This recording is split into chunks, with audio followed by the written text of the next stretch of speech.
इस कहानी की शुरुआत फिलाडेल्फिया शहर में होती है, जहां हम एक खाली बिल्डिंग के जरिए पूरे शहर को तबाह होते हुए देखते हैं। हर तरफ बस आग ही आग और सीना चीरने वाली चीखती हुई आवाजें। अब कहानी सीधा 1988 में पहुंच गई, जहां 3 अलग अलग लोगों की जिंदगी की झलक दिखाई गई। एक पियानो बजाने वाला, एक बस ड्राइवर और होटल में काम करने वाला एक बावर्ची। ये तीनों अपनी रोजमर्रा की जिंदगी में बहुत बिजी हैं। तभी अचानक इनके चेहरे के हर छेद से खून निकलने लगा। फिर कुछ ही सेकंडों में तीनों जमीन पर गिर गए और उनकी मौत हो गई। इस वक्त शहर में एक नीली हुडी पहने हुए रहस्यमयी आदमी घूम रहा था। कुछ ही दूरी पर थॉमस नाम के एक पुलिस वाले की आंख खुली। थॉमस अपनी प्रेग्नेंट पत्नी को सोता हुआ देखकर उसके लिए खाना बनाने चला गया। तभी उसने न्यूज पर सुना कि एक बस ड्राइवर ने गाड़ी से कंट्रोल खो दिया और सामने आने वाली कई गाड़ियों से टकरा गया, जिससे शहर में अफरा तफरी मच गई। थॉमस ने अपनी पत्नी को खाना दिया और बाय कहकर अपनी शिफ्ट के लिए निकल गया। कुछ समय बाद थॉमस अपने पार्टनर मैडॉक्स से मिला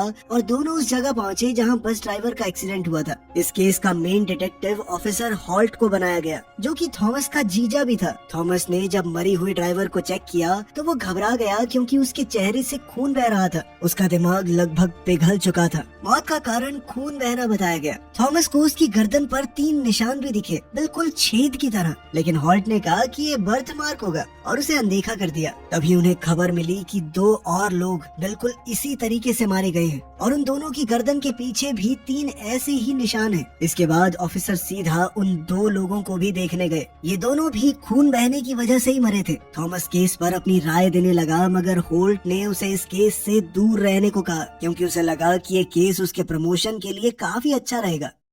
कुछ देर बाद थॉमस और मैडॉक्स हॉस्पिटल में डॉक्टर से मिले, जिसने पोस्टमार्टम किया था। उन्होंने पूछा कि क्या कोई जरूरी बात सामने आई। डॉक्टर ने बताया कि गर्दन पर जो निशान है वो असल में बहुत गहरे घाव हैं, इतने गहरे कि शायद गर्दन की हड्डी तक पहुंच गए होंगे। इन घावों से शायद विक्टिम के शरीर में कुछ इंजेक्ट किया गया था, जो कि एक न रुकने वाला एलिमेंट है। लेकिन अजीब बात यह है कि फोरेंसिक्स टीम भी इस एलिमेंट का पता नहीं लगा पा रही कि ये है क्या। बाद में थॉमस और मैडॉक्स खाना खा रहे थे, तभी उन्हें जानकारी मिली कि पास ही में एक औरत की गर्दन पर किसी भारी चीज से हमला किया गया है, और तो और उसकी गर्दन पर भी 3 निशान हैं, लेकिन वो अभी मरी नहीं है और अभी तक उसका खून भी बहना शुरू नहीं हुआ। दोनों ऑफिसर्स मौके पर तुरंत नाइट क्लब में पहुंचे, जहां उनकी मुलाकात उस औरत से हुई। थॉमस ने उससे पूछताछ की तो पता चला कि हमलावर एक काली औरत थी, जिसने नीली हुडी पहन रखी थी। उस औरत ने एक लोहे के औजार से गर्दन पर वार किया, और हाँ, उसका लेफ्ट हैंड थोड़ा जख्मी था, क्योंकि उसके ऊपर सूखा हुआ खून लगा हुआ था। तभी हॉल्ट ने वहाँ आकर बातचीत रोक दी और लड़की से दोबारा पूछने लगा कि डिटेल में बताओ हुआ क्या था। अब लड़की ने परेशान होकर सब कुछ दोबारा बताया। फिर अचानक से वो लड़की गिरकर मर गई। इसके बाद पुलिस बताए गए हुलिये से मेल खाती सभी ब्लैक औरतों को गिरफ्तार करने लगी, लेकिन किलर अभी भी आजाद है और वो एक अजीब सा डिवाइस एक कार पर लगा रही थी। फिर जैसे ही एक पुलिस वाला वापस आया तो वो भागकर छूमंतर हो गई। कुछ देर बाद थॉमस और मैडॉक्स ड्राइव कर रहे थे, तभी उनका सामना उसी औरत से हो गया। वो तुरंत भागी उनसे बचने के लिए। उन दोनों ने बैकअप के लिए कॉल किया और होल्ट ने तो शहर के हर एक ऑफिसर को उसे ढूंढने का ऑर्डर दे दिया। इस दौरान थॉमस की कार एक ट्रक से टकरा गई, जिस वजह से थॉमस और मैडॉक्स को पैदल उसका पीछा करना पड़ा। उन्हें लगा कि वो औरत आसपास ही कहीं होगी, इसीलिए दोनों ने उसे घेरने का प्लान बनाया और अलग अलग होकर तलाश के दौरान थॉमस को एक अजीब सा डिवाइस मिला, जिसे उसने अपने पास रख लिया। बाद में एक बेसमेंट के अंदर मैडॉक्स ने उस औरत को पकड़ लिया और जल्द से जल्द सरेंडर करने को कहा, लेकिन ये औरत कोई अबला नारी नहीं थी। उसने मैडॉक्स पर हमला करके उसे पीट दिया और तो और उसकी टांग भी तोड़ दी और फिर जल्दी से वहाँ से भाग गई। अपने पार्टनर की आवाज सुनकर थॉमस वहाँ पहुँचा और उस अनजान औरत का पीछा करने लगा। आखिरकार उसने उसे घेर लिया और हाथ ऊपर करके मुड़ने को कहा। तभी कहानी में एक मोड़ आया। उस औरत ने थॉमस को उसके नाम से बुलाया और उसे उसकी होने वाली बेटी के लिए बधाई भी दी। साथ ही उसने कहा कि मुझे अफसोस है तुम्हारे पार्टनर की टांग तोड़ने के लिए। ये सब सुनकर थॉमस थोड़ा घबरा गया कि इसे इतना सब कैसे पता है मेरे बारे में। फिर थॉमस ने उसे गिरफ्तार करने की कोशिश की, लेकिन औरत ने उसे आसानी से हरा दिया और एक बेंच के साथ उसी की हथकड़ी से उसे बांध दिया। जाते जाते उसने कहा कि हम फिर से मिलेंगे, लेकिन जैसे ही वो वहाँ से जाने के लिए मुड़ी, तभी थॉमस ने उस पर उसी के डिवाइस से हमला कर दिया, जिससे वो अपने शिकार को इंजेक्ट किया करती थी। इससे औरत का बैलेंस बिगड़ गया और वो सामने से आती हुई ट्रेन के आगे गिरकर मौत का शिकार हो गई। इस घटना का थॉमस पर गहरा असर हुआ, लेकिन इससे पहले कि वो खुद को संभालता उसे खबर मिली कि उसकी पत्नी हॉस्पिटल में है। वो भागते हुए वहाँ पहुँचा और उसके साथी ने बताया कि हमला करने वाले का कोई भी आईडी या फिंगरप्रिंट ट्रेस नहीं हो पा रहा। उसके पास से एक चाबी मिली थी, लेकिन पुलिस को बिल्कुल अंदाजा नहीं था कि वो किस चीज की चाबी है। और भी ज्यादा हैरान कर देने वाली बात ये थी कि उस औरत की कलाई में एक गोली फंसी हुई थी और वो गोली थॉमस की रिवॉल्वर से निकली थी, जबकि थॉमस ने कभी गोली चलाई ही नहीं। तभी एक नर्स ने बातचीत के बीच में आकर थॉमस को बताया कि तुम्हारी पत्नी की हालत बहुत नाजुक है। थॉमस तुरंत उसके पास भागा और डिलीवरी के दौरान हो रहे दर्द से उसकी पत्नी बेहोश होने लगी। डॉक्टर्स ने उसे बचाने के लिए घबराहट में काम शुरू कर दिया। कुछ ही समय बाद एक नर्स ने थॉमस की गोद में एक सेहतमंद बच्ची दी, लेकिन उसकी एक खुशी तुरंत मातम में बदल गई जब उसे पता चला कि उसकी पत्नी जिंदा नहीं बच पाई।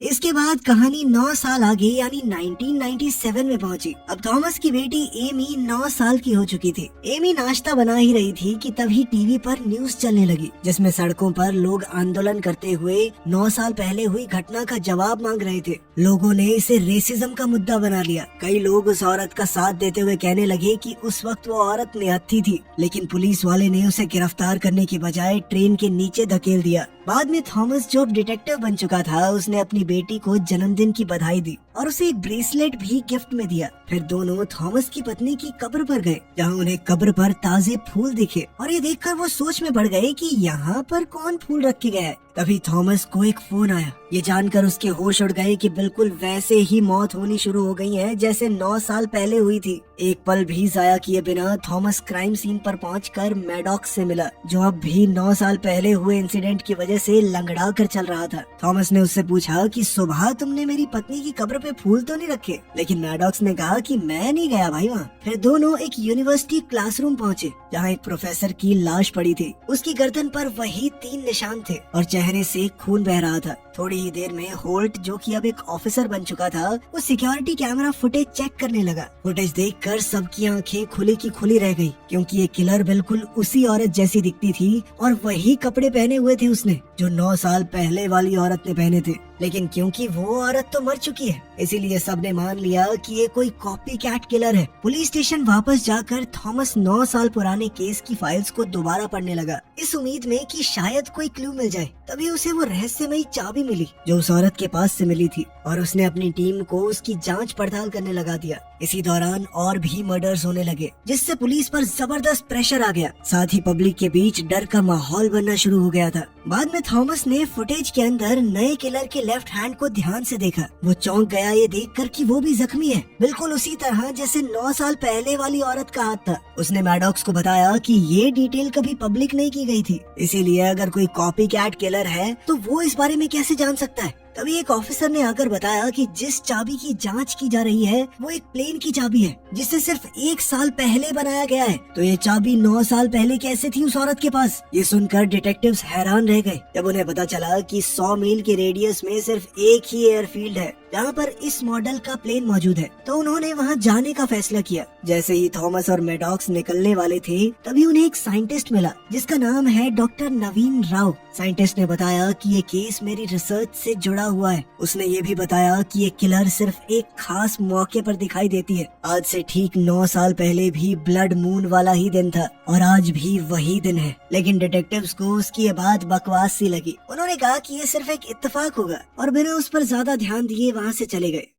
कुछ देर बाद डिटेक्टिव्स एयरफील्ड पहुंचे। थॉमस अकेला अंदर चला गया और वहाँ के मैनेजर से मिला। उसने उसे औरत की तस्वीर दिखाई और पूछा कि क्या उसने उसे पहले कभी देखा है। मैनेजर ने मना कर दिया, लेकिन वो काफी घबरा गया। इसी बीच औरत भी वहीं एक दीवार के पीछे छुपी हुई थी। थॉमस ने उस आदमी की घबराहट को महसूस कर लिया, इसीलिए वो कागज पर लिखकर उससे बात करने लगा और जान गया कि यहाँ कोई और भी मौजूद है। जैसे ही थॉमस ने अपनी बंदूक की तरफ हाथ बढ़ाया, तभी अचानक उस औरत ने उस पर बंदूक तान दी और कहा कि तुम्हें फिर से मिलकर अच्छा लगा। फिर उस औरत ने मैनेजर से कहा कि थॉमस को कुर्सी से बांध दो। इसी दौरान थॉमस ने चालाकी से बाहर खड़े अपने दोस्त को कॉल कर दिया और उसने सब कुछ सुन लिया। औरत ने मैनेजर से प्लेन की चाबी मांगी और मजबूरी में उसने उसे चाबी दे भी दी। फिर जैसे ही मैनेजर ने छुपी हुई गन की तरफ हाथ बढ़ाया तो औरत ने तुरंत उसे मारकर नीचे गिरा दिया। तभी दूर से पुलिस सायरन्स की आवाज सुनाई देने लगी। औरत ने घबरा कर थॉमस को हॉस्टेज बना लिया। उसी पल मैडॉक्स कमरे में घुस आया। तभी औरत ने बिना सोचे समझे सीधा उसके माथे में गोली मारी। लेकिन जैसे ही उसे एहसास हुआ कि जिस इंसान को उसने गोली मार दी वो मैडॉक्स है, तो वो अपने किए पर पछताने लगी। थॉमस ये देखकर पूरी तरह टूट गया, लेकिन उस औरत ने उसे पकड़कर प्लेन में डाला और पुलिस के आने से पहले ही उसे प्लेन में ले गई। ऑफिसर होल्ट ने नोटिस किया कि उसका साला भी प्लेन के अंदर है, इसीलिए उसने पुलिस को गोलियां चलाने से मना कर दिया। बाद में वो औरत थॉमस से कहने लगी कि तुम मेरा पीछा करना बंद कर दो, और साथ ही उसने दावा भी किया कि मैं जो भी कर रही हूँ बहुत जरूरी है। उसका कहना था कि हर 9 साल में मैं वापस आऊंगी, ठीक इसी दिन पर, लेकिन सिर्फ थोड़े से समय के लिए, और मुझे कोई मार नहीं सकता। मगर थॉमस ने कहा कि मैं तुम्हारा पीछा करना कभी नहीं छोड़ूंगा। इस बात से औरत ने उसे प्लेन से बाहर फेंक दिया। थॉमस नीचे समुद्र में जा गिरा और बाद में किसी तरह किनारे तक पहुंच गया, जहां उसे जले हुए प्लेन का मलबा दिखा, लेकिन वो औरत कहीं नजर नहीं आई। अगली सुबह होल्ट और उसकी टीम वहां पहुंचकर किलर को ढूंढने की बेचैन कोशिश करते रहे। तब थॉमस ने उनसे कहा कि बेकार मेहनत मत करो, वो औरत फ्यूचर से आई थी। ये सुनकर होल्ट उसे ऐसे देख रहा था मानो वो पागल हो चुका हो। इस सब के चलते 9 साल और बीत गए और 2006 आ गया, जहाँ एक बूढ़ा होता हुआ थॉमस किसी हैरल्ड नोवाक नाम के आदमी की कब्र खोदता हुआ दिखाई दिया। उसने कंकाल निकाला और उसकी गर्दन की हड्डी में एक निशान को देखा। इसके बाद थॉमस अपनी गाड़ी के पास गया और अपनी इन्वेस्टिगेशन को दोबारा शुरू किया। एक न्यूज़पेपर क्लिपिंग से पता चला कि डॉक्टर नवीन राव काफी समय से लापता है। अगली सुबह थॉमस हैरल्ड की विधवा बीवी से मिलने गया और खुद को एक प्राइवेट इन्वेस्टिगेटर बताया, जो कि उसके पति के बारे में कुछ सवाल पूछना चाहता है। महिला हैरान हो गई क्योंकि उसका पति तो 18 साल पहले मर गया था, लेकिन फिर भी उसने उसे अंदर आने दिया। फिर वो थॉमस को हैरल्ड की पुरानी फाइल्स दिखाने लगी, जिससे पता चला कि हैरल्ड गोरे लोगों को बाकी सबसे ऊपर मानता था और इसीलिए उसने रियल अमेरिकन मूवमेंट की शुरुआत की। उसने बताया कि हैरल्ड इतिहास की किताबों का हवाला देते हुए अपनी गलत मैसेज फैलाता था कि देखो ये देश हमने बनाया है, इन सबको तो गुलाम बना के लेकर आए थे हम यहाँ पे, आज ये बराबर कैसे हो गए। ये सब भी पता चला कि हैरल्ड के साथ साथ उसकी पिछली बीवी हेदर इस सब में शामिल थी, जब तक उन दोनों का रिश्ता टूट नहीं गया। फिर थॉमस ने कुछ पैसे देकर एक लिस्ट ले ली जिसमें उन सभी लोगों के नाम थे जो हैरल्ड से जुड़े हुए थे। बाद में थॉमस फाइल पढ़कर ये जान गया कि किलर औरत के बाकी शिकार भी इसी लिस्ट में थे। हैरानी की बात ये थी कि वो सभी हैरल्ड के पॉलिटिकल ग्रुप से जुड़े हुए थे। फिर थॉमस अपनी बेटी एमी को स्कूल से लेने गया क्योंकि आज उसका 18वां जन्मदिन है। तभी ये भी पता चला कि थॉमस अब एक डिटेक्टिव नहीं रहा, क्योंकि वो इस केस को लेकर बहुत पर्सनल हो गया था। साथ ही वो अपनी बेटी पर भी ध्यान नहीं दे पा रहा था, इसीलिए अब एमी होल्ट के परिवार के साथ रहती है। बाद में थॉमस होल्ट से मिला और उसे किसी दूसरे विक्टिम के बारे में बताने लगा, जो कि हैरल्ड था, जिसकी मौत को ड्रग ओवरडोज का नाम दे दिया गया। थॉमस उसे हैरल्ड के साथ जुड़े हुए लोगों की लिस्ट दिखाने लगा और पता चला कि सीरियल किलर के सभी शिकार रियल अमेरिकन मूवमेंट से ही जुड़े हुए हैं। थॉमस ने होल्ट को बताया कि वो रहस्यमयी औरत समय में पीछे आती है और वो 1997 में जिंदा नहीं हुई थी। असल में वो तब तक मरी ही नहीं। थॉमस ने ये दावा किया कि आज वो वापस आएगी और होल्ट से कहने लगा कि हेदर रसल नाम की औरत को ढूंढना है हमें। लेकिन होल्ट ने कहा कि तेरी बातें बिल्कुल बकवास है, कुछ भी बोल रहा है तू। तेरी बेटी हमारे घर पल रही है, वो याद करती है अपने पापा को। जिंदगी को दोबारा संभाल मेरे भाई, उसके लिए संभाल ले खुद को। जब होल्ट जाने लगा तो थॉमस आंखों में आंसू लिए उसके पास गया और अपनी गलतियों के लिए माफी मांगने लगा। उसने कहा कि वो मदद चाहता है। फिर होल्ट ने उसे तसल्ली दी और कहा कि मैं हर तरह से मदद करूंगा। दोनों गले मिले और होल्ट वहाँ से चला गया। लेकिन पता चला कि थॉमस का उदास होना सिर्फ एक नाटक था। उसने मौका देखकर होल्ट का बैग चुरा लिया। बाद में थॉमस ने पुलिस स्टेशन कॉल किया और होल्ट बनकर बात करने लगा और बड़ी चालाकी से हेदर रसल का एड्रेस निकाल लिया। और जब वो वहाँ पहुँचा तो दंग रह गया। वहाँ एक लाश पड़ी थी जिसका चेहरा बिल्कुल पिछले विक्टिम्स की तरह खून से भरा हुआ था। और फिर अचानक से किलर नजर आई और थॉमस ने उसके लेफ्ट हाथ को जख्मी कर दिया। लेकिन वो औरत मोटरसाइकिल पर तेज रफ्तार से भाग निकली। थॉमस ने गुजरते हुए ट्रक को छीना और उसका पीछा करना शुरू कर दिया। काफी देर तक उसका पीछा करने के बाद थॉमस एक सुरंग में घुस गया, जहाँ वो औरत एक टाइम ट्रैवलिंग मशीन के अंदर बंद हो गई। मशीन में पानी भरने लगा और थॉमस ने कसम खाई कि वो दोनों फिर से मिलेंगे। तभी औरत डिवाइस के साथ साथ गायब हो गई। थोड़ी देर बाद जैसे ही थॉमस सुरंग से बाहर निकला तो उसे तुरंत पुलिस और गुस्से से भरे हुए हुए होल्ट ने गिरफ्तार कर लिया। थॉमस ने बताया कि मैंने आज उस औरत के लेफ्ट हैंड में गोली मारी है, और याद है जब वो पिछली और उससे पिछली बारी आई थी तो उसके हाथ में चोट लगी हुई थी ना। इससे साबित होता है कि ये औरत समय में पीछे जाती है, लेकिन होल्ट ने उसकी बात मानने से इनकार कर दिया। इसी दौरान डॉक्टर नवीन राव दूर से ये सब कुछ देख रहा था।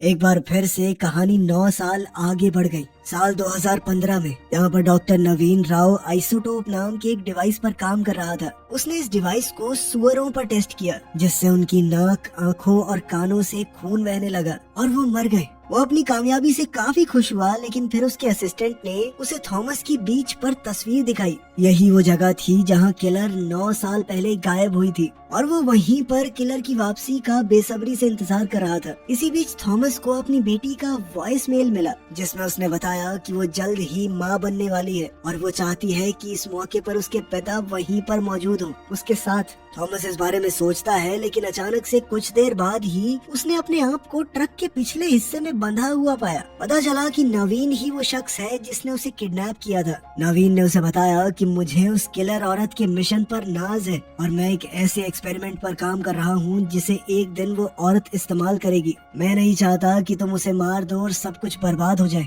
इसीलिए तुम्हें 3 दिन तक बंद रखना जरूरी होगा। थॉमस बहस करता रहा कि वो औरत बेगुनाह लोगों को मार रही है, लेकिन नवीन इसके जवाब में कहता रहा कि ये सब कुछ एक भयानक घटना को रोकने के लिए है। वो औरत तो हमें बचा रही है। साइंटिस्ट बोल ही रहा था, तभी थॉमस ने चालाकी से खुद को आजाद कर लिया और नवीन पर हमला बोल दिया। इससे नवीन ने ट्रक पर से कंट्रोल खो दिया और फिर दोनों का एक्सीडेंट हो गया। नवीन गाड़ी के नीचे फंस गया और थॉमस इस मौके का फायदा उठाकर वहाँ से भाग गया। दूसरी तरफ वो रहस्यमयी औरत एक बार फिर से अपनी टाइम मशीन के साथ पहुँच गई। वो सुरंग से बाहर निकली और बीच की तरफ बढ़ने लगी, लेकिन उसे बड़ा झटका लगा जब उसने देखा कि थॉमस पहले से ही वहाँ मौजूद है और थॉमस ने पहले ही उस पर बंदूक तानी हुई है। लेकिन वो औरत जिसका नाम राया है, उसने एक जबरदस्त सच्चाई बताई। वो कहने लगी कि मैं जानती हूँ तुम मुझे नहीं मारोगे, क्योंकि तुमने ही तो मुझे ये काम दिया है। उसने अपनी माँ के दिए हुए ब्रेसलेट को दिखाया और थॉमस हैरान रह गया जब उसे एहसास हुआ कि ये वही ब्रेसलेट है जो उसने कभी एमी को तोहफे में दिया था।